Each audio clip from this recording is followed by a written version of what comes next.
قصه عشق مرا باز شنو، نیک باشد غم دل بشنفتن.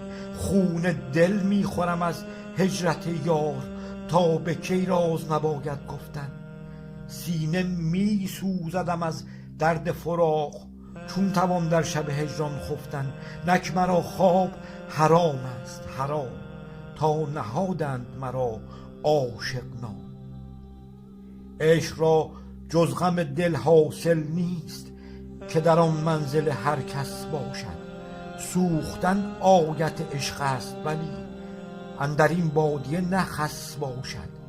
چون که مرهم شدم خون جگر، خوردن خون دلم بس باشد.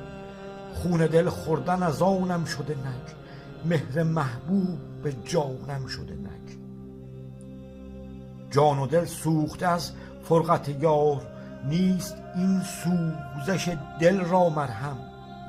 ماندم واله و شیدا از این عشق، گشته این خانه جانم پرغم.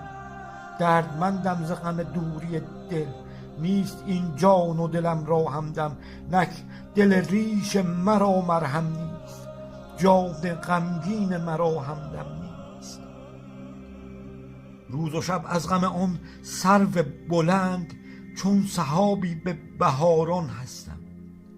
در فراق مه سیمین ساقم، اشک ریزانم و نالان هستم.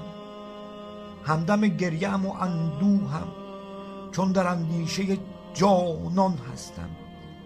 تا دل اندر طلب یارم شد، گریه و ناله مددکارم شد. شیر بودم به کمینگاه نظر، عاقبت صید غزالی گشتم.